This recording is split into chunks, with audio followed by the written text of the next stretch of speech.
بسم اللہ الرحمن الرحیم۔ حضرت ابو ہریرہ رضی اللہ تعالیٰ عنہ سے روایت ہے کہ نبی اکرم صلی اللہ علیہ وآلہ وسلم نے فرمایا، روزہ برائیوں سے بچنے کے لیے ڈھال ہے۔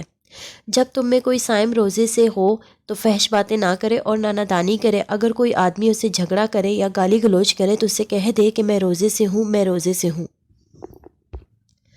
رسول اللہ صلی اللہ علیہ وآلہ وسلم نے فرمایا، جو آدمی سفر وغیرہ کی شرعی رخصت کے بغیر اور بیماری جیسے کسی عذر کے بغیر رمضان کا ایک روزہ بھی چھوڑے گا، وہ اگر اس کے بجائے عمر بھر بھی روزے رکھے تو جو چیز فوت ہوگی وہ پوری ادا نہیں ہو سکتی۔ تشریح۔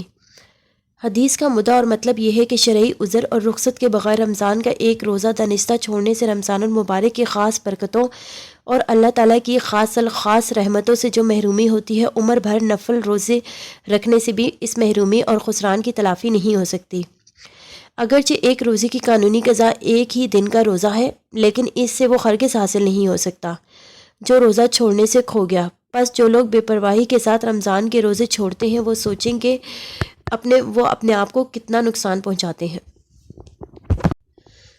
رسول اللہ صلی اللہ علیہ وآلہ وسلم نے فرمایا، روزہ اور قرآن دونوں بندے کی سفارش کریں گے، یعنی اس بندے کی جو دن میں روزے رکھے گا اور رات میں اللہ کے حضور میں کھڑے ہو کر اس کا پاک کلام قرآن پاک پڑھے گا یا سنے گا۔ روزہ عرض کرے گا، اے میرے پروردگار، میں نے اس بندے کو کھانے پینے اور نفس کی خواہش پورا کرنے سے روکے رکھا تھا، آج میری سفارش اس کے حق میں قبول فرما اور اس کے ساتھ مغفرت اور رحمت کا معاملہ فرما۔ اور قرآن کہے گا کہ میں نے اس کو رات کو سونے اور آرام کرنے سے روکے رکھا تھا، خداوند آج اس کے حق میں میری سفارش قبول فرما اور اس کے ساتھ بخشش اور عنایت کا معاملہ فرما۔ چنانچہ روزہ اور قرآن دونوں کی سفارش اس بندے کے حق میں قبول فرمائی جائے گی اور اس کے لیے جنت اور مغفرت کا فیصلہ فرما دیا جائے گا۔